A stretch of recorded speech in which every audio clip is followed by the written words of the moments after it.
20 বছর ধরে তোমাকে আদর করছি, আমি একটা বাবা হতে পারলাম না? বেরিয়ে যাও আমার ঘর থেকে। তাতে আমার কি দোষ? অত জানি না, ছেলে নিয়ে তারপর তুমি ঘরে ঢুকবে, যাও। কে তুমি এখানে বসে কাঁদছো কেন? আমাদের কোনো অভাব নেই, আমার একটা সন্তান হয় না বলে আমার স্বামী আমাকে ঘর থেকে বের করে দিয়েছে। এদের অনেক টাকা আছে, ভদ্রলোকের সন্তানের স্বাদটা আমি মিটিয়ে দিই। আমি অনাথ, যদি আমি তোমাকে মা বলে ডাকি? তুই অনাথ? বাবা, বাবা। হ্যাঁ, কে? আমি অনাথ। হ্যাঁ গো, ওর কেউ নেই, আজ থেকে ও আমাদের সন্তান। অনাথ? বাবা, বাবা আমাকে 1.5 লাখ টাকা দাও, আমি একটা আইফোন কিনবো। না না, অত দামি ফোন কিনতে হবে না, একটা 10,000 টাকা দামের ফোন কিনবে।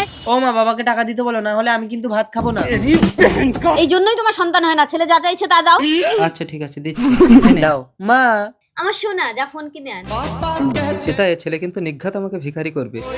বাবা, বল। আমি একটা বাইক কিনবো, আমাকে 3 লাখ টাকা দাও। এই কি গো? ছেলের বায়না মেটাতে পারবে না তো বাবা হয়েছে কেন? আচ্ছা ঠিক আছে, যাও আলমারি থেকে টাকা এনে দাও। ভগবান, আমি তো ভালো ছিলাম, কেন এই বিপদ ঘরে আনলাম? এনেও না। দাও, বাই ড্যাডি। ছেলেকে শাসন করো সেটা। একদমও কথা বলবে না, তোমার যা কিছু আছে আরো ছেলের নামে লিখে দাও। বাবা, ওই 3 লাখ টাকা দিয়ে আর আমার আইফোনটা বিক্রি করে আমি বন্ধুদের সাথে পার্টি করেছি। শোনো। তুমি আমাকে আরো 10 লাখ টাকা দাও, আমি 4 চাকা কিনবো। আমি আমার ঘর বাড়ি টাকা পয়সা সব তোর নামে করে দিয়েছি, আর তুই মদ খেয়ে ঘরে ঢুকছিস? এই সব কিছু আমার, তাহলে আমার ঘর থেকে বেরিয়ে যাও। কিছুদিন পর জল, একটু জল। জল? সেটা তুমি?